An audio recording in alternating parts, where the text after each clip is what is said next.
Salam pemirsa, bertemu kembali dengan saya Pendeta Muda Marusitorus dan juga Pendeta David Panjaitan. Kita kembali mempelajari firman Tuhan melalui pelajaran sekolah Sabat. Kita akan mengulas di pelajaran yang ke-11 judulnya Kemurtadan dan Syafaat. Setelah kita melihat bagaimana Tuhan berulang kali mengajari bangsa ini untuk menuruti firman Tuhan dan setia kepada Tuhan, dan di saat sama juga mereka diminta untuk bersabar dalam segala hal-hal jalan mereka menuju ke tanah perjanjian. Sementara Musa berada di Gunung Sinai sedang mempersiapkan untuk menerima dekalog firman Allah. Nah, apa yang terjadi seterusnya dengan bangsa ini? Mari kita melihat penjelasan yang akan diterangkan oleh Pendeta David Panjaitan. Salam pemirsa di mana berada, Pendeta Marupapa, senang bisa bertemu kembali.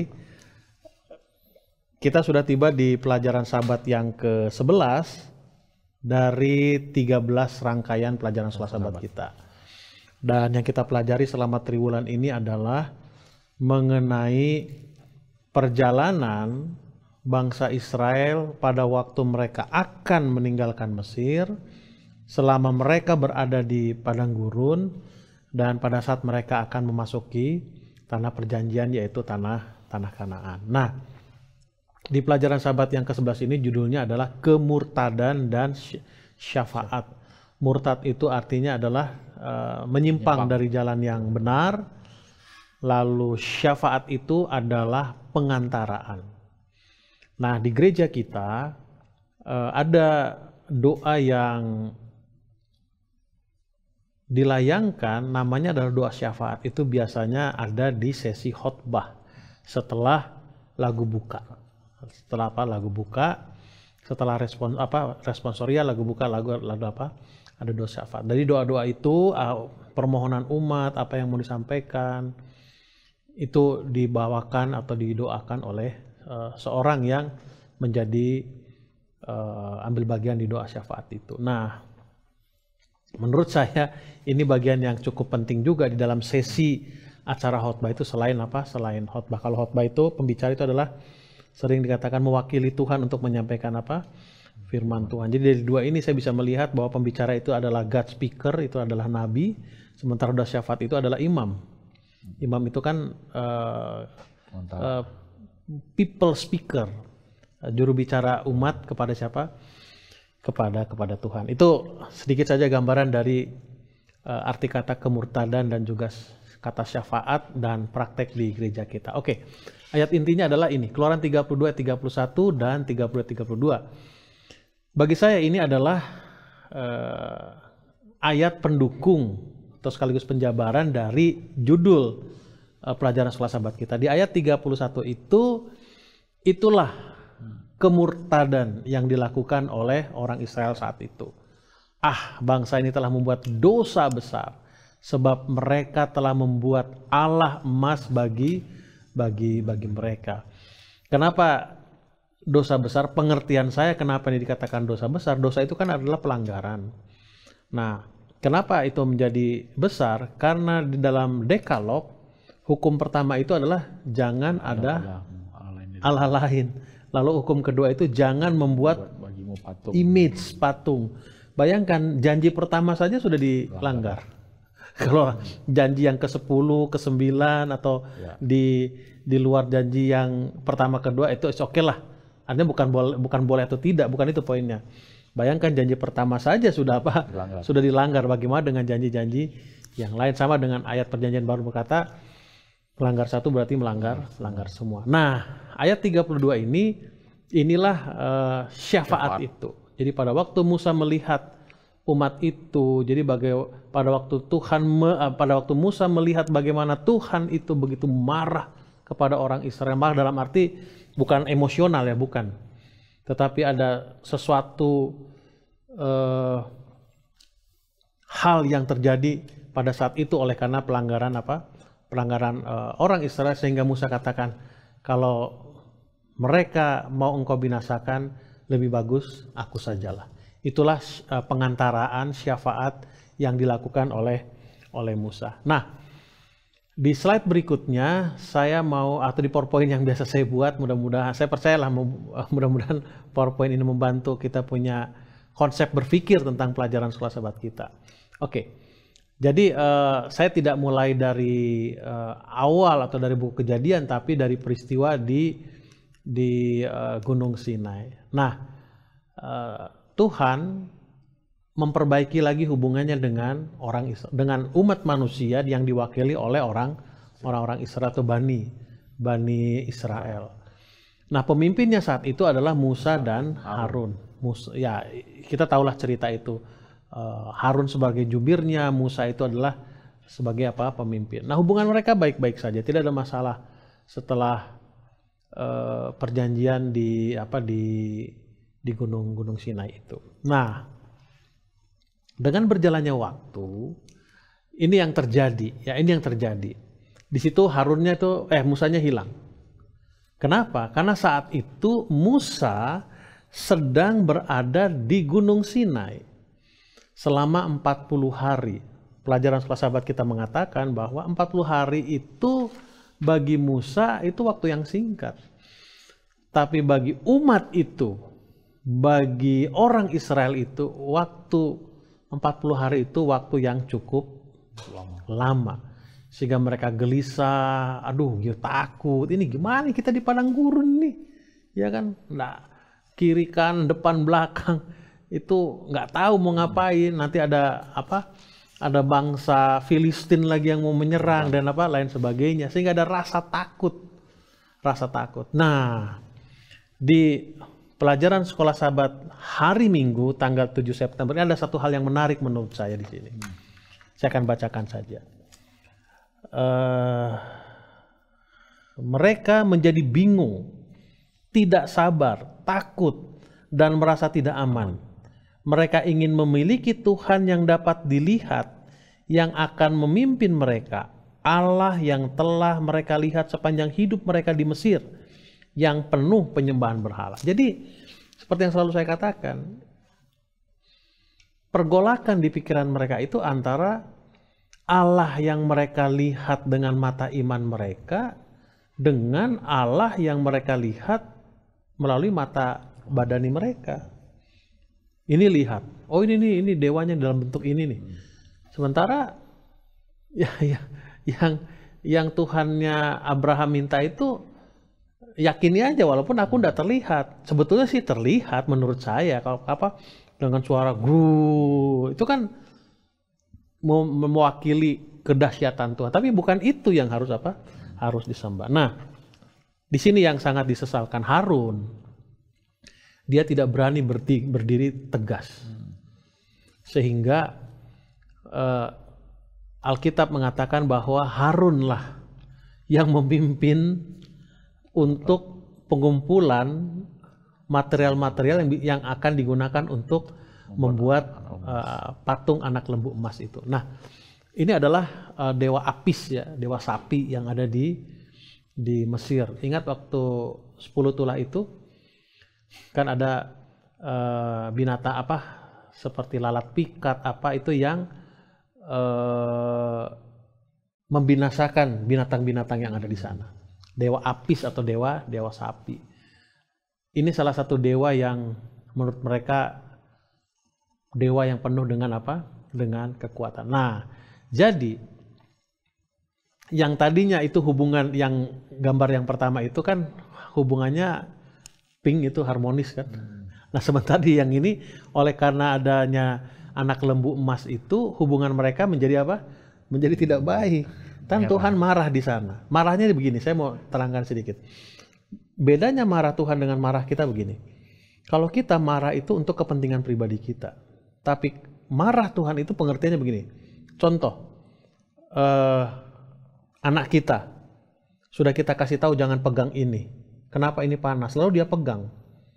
Kemarahan kita itu oleh karena kepentingan kita atau oleh karena kepentingan anak itu? Kepentingan anak itu. Ya. Itulah konsep di sini. Kenapa? Karena di sekolah sahabat kita juga diterangkan bahwa peristiwa ini membuat mental orang Israel itu tidak baik. Kan itu pelajaran sekolah sahabat. Jadi kembali yang tadi. Kenapa orang tua larang?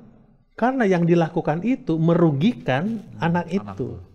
Bukan merugikan orang tua. Nah, itulah yang terjadi di di bagian kedua dari PowerPoint yang saya sampaikan ini. Nah, penjabaran dari peristiwa itu, ya peristiwa yang ini adalah apa? Ilah. Nah, saya menarik sekali di pelajaran sekolah sahabat di hari Selasa. Di sana banyak diterangkan atau ditulis yaitu ilah. Ya, ada apa? Ada apa yang kita gantikan untuk Kristus mungkin memiliki penampilan yang berbeda.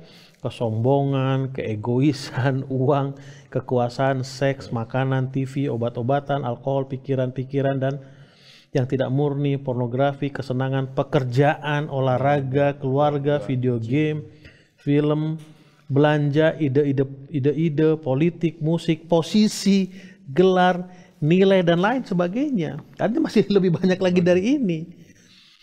Kenapa saya katakan demikian? Lalu kenapa sekolah sahabat mengatakan di sini apa? Dan lain sebagainya, artinya masih banyak lagi listnya. Nah, kembali kepada PowerPoint ini. Yang membuat hubungan mereka terpisah dengan Tuhan pada waktu di Gunung Sinai itu wujudnya adalah anak lembu emas. Wujudnya. Konsep berpikir bangsa itu adalah di pelajaran hari Minggu itu. Mereka lebih mempercayai apa yang mereka lihat dengan mata mereka, mata badani, dibandingkan dengan mata rohani. Nah, wujud di bagian kedua itu adalah anak lembu emas. Sementara di bagian berikutnya, sejalan dengan pelajaran hari Selasa, loh kok tambah banyak wujudnya? Ya kan, bahkan ada dibilang apa? Gelar, posisi, nilai yang bagus. Jadi kalau boleh saya simpulkan, dan sering saya katakan ini, ilah itu adalah apa saja yang memisahkan kita dengan Tuhan, itu adalah apa? Ilah. Itu titik, sudah selesai. Ya kalau kita bicara lebih jauh, ya bisa jadi yang kita lakukan ini pun tanpa sadar kita tiba di satu titik mengilahkan kegiatan kita ini dalam arti loh. Lihat yang kami buat itu hebat begini. Padahal yang kita bahas ini tentang bagaimana mengetahui karakter Tuhan kita. Artinya membangun hubungan dengan siapa? Dengan Tuhan kita. Jadi konsepnya sederhana saja. Awalnya hubungan Tuhan dengan umat manusia, umat atau orang Israel itu baik-baik saja. Tetapi oleh karena situasi keberdosaan manusia itu, maka manusia lebih memilih apa yang dia mempercayai kepada apa yang dia lihat secara wujud dibandingkan dilihat dengan menggunakan mata rohani mereka. Saya kurang ingat di mana ditulis di buku Roh Nubuat yang ditulis oleh seorang penulis yang terkenal. Dikatakan demikian. Akhir zaman manusia itu semakin materialistis. Menurut saya ada beberapa pengertian dari materialistis. Materialistis ini bisa jadi apa-apa diukur materi gitu. Tapi bagi saya materialistis itu pengertiannya adalah ini.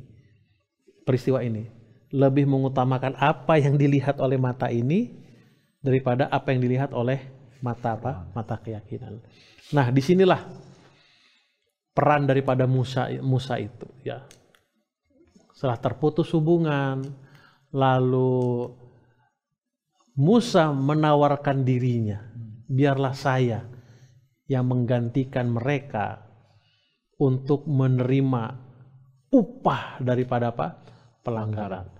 Nah, pelajaran Selasa kita katakan, apa yang dilakukan oleh Musa itu sama seperti yang dilakukan oleh siapa? Yesus Kristus. Menanggung. Ya. Kalau nanti sekali waktu, kalau umat ini melanggar, berdosa, dan mereka harus menanggung upah dosa itu, biarlah sayang menanggung. Ini sepintas gambaran dari pelajaran sekolah sahabat kita di pelajaran sahabat yang ke-11. Poin yang mau saya sampaikan adalah bahwa banyak ilah-ilah modern yang memisahkan kita dengan Tuhan. Kabar baiknya adalah Yesus Kristus Tuhan kita yang dicontohkan oleh pengorbanan Musa. Dan itu sudah dilakukan oleh siapa? Yesus Kristus. Dia mau menanggung upah dosa, bukan akibat dosa ya. Upah dosa yang harusnya ditanggung oleh kita. Sehingga kalau lihat tanda panah itu, hubungan itu yang tadinya harmonis, panas, kembali apa? Kembali harmonis. Oleh karena siapa? Pengorbanan Yesus Kristus. Itu yang boleh saya sampaikan.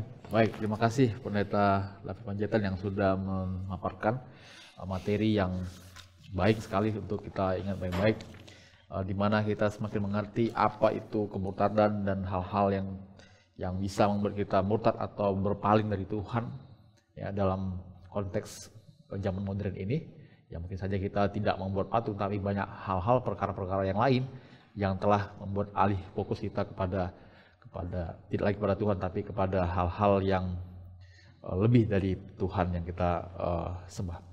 Semoga apa yang kita pelajari ini menjadi satu hal yang menolong kita untuk mengerti bahwa Tuhan selalu membenci dosa berhala dan Tuhan tidak menyukai dosa berhala.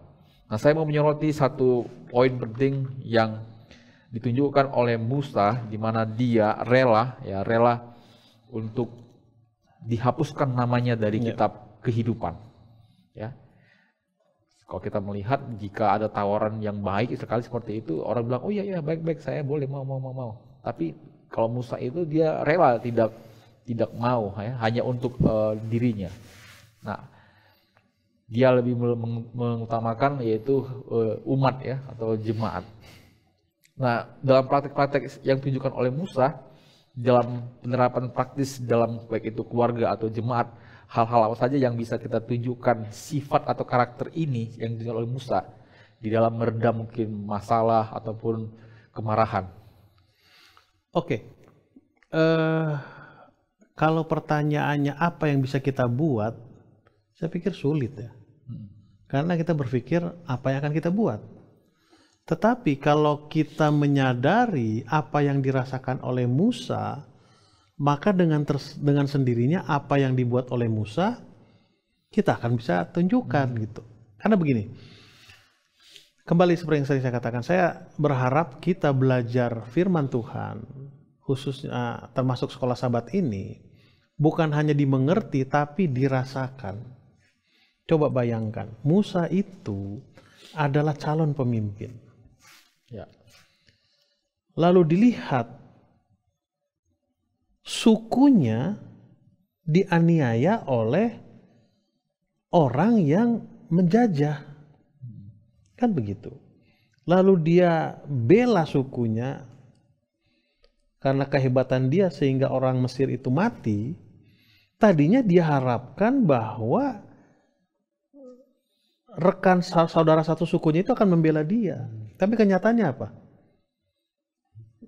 Kamu jangan banyak ngomong, kami lihat kamu membunuh waktu itu. Bayangkan,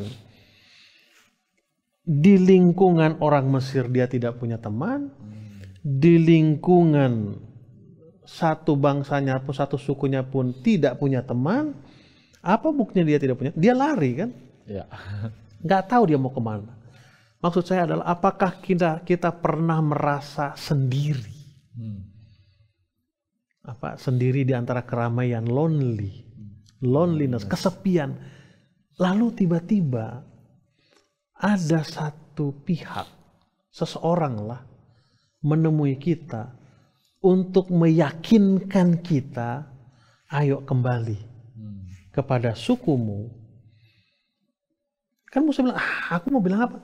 Lihat, aku akan bantu kamu, akan bela kamu. Artinya, Musa merasakan bagaimana pertolongan Tuhannya mengangkat dia dari keterpurukan.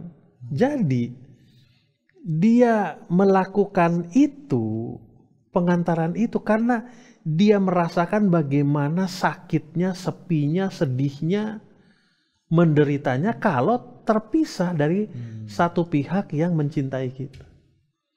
Sehingga dengan sendirinya, aduh janganlah Tuhan, janganlah. Aku merasakan gimana sakitnya terpisah itu. Jadi janganlah mereka rasakan itu. Janganlah mereka rasakan itu. Biarlah aku saja yang merasakan itu. Biarlah mereka apa? Mereka tidak merasakan akibat daripada apa? Pelanggaran mereka. Jadi kalau itu sudah kita apa ya? Kita rasakan, maka dengan tersendirinya akan apa? Dengan keluar. Sama seperti sebutan. Saya suka dengan ini. Kalau kok bisa sih bapak sama anaknya berkorban? Apa yang diterangkan oleh orang tua? Orang tua berkata, kamu akan mengerti nanti kalau kamu sudah jadi apa? Orang tua. Ya. Itu sesuatu yang tidak bisa dijabarkan dengan kata-kata. Tapi itu bisa dimengerti setelah orang mengalaminya itu. Kenapa? Kan merasakan. Kan sekarang juga kan, mungkin pendeta waktu kecil nggak ngerti kenapa orang tua selalu utamakan saya, gini-gini kan gitu. Tapi setelah punya anak, baru mengerti kan, tanpa sadar itu keluar. Tanpa sadar. Makanya jadi pertanyaannya, bagaimana cara kita berbuat seperti itu? Sulit. Tapi kalau kita sudah merasakan apa yang dirasakan oleh Musa, maka dengan sendirinya itu akan apa? Akan keluar. Baik, terima kasih pendeta. Semoga pelajaran kita ini akan terus menjadi satu hal yang baik untuk menolong kita untuk terhindar dari kemurtadan dan terlebih menolong kita untuk semakin bertumbuh di dalam iman dan pengharapan kita. Mari kita tutup pelajaran ini dalam doa. Bapa di surga, kami bersyukur untuk firman-Mu, menolong kami untuk terus mengingat apa yang Tuhan inginkan dalam hidup kami. Kami mengerti dengan segala petunjuk-petunjuk yang dengan Tuhan, sama dengan kasih Tuhan yang ajaib. Ampuni kami Tuhan, bila mana kami sering melupakan dan bahkan mengalihkan perhatian kami ke hal-hal yang lain daripada memfokuskan pada Tuhan. Kami berdoa kiranya pelajaran ini menolong pemirsa yang menyaksikan. Tuhan berkati mereka semua. Dalam Yesus kami berdoa. Amin.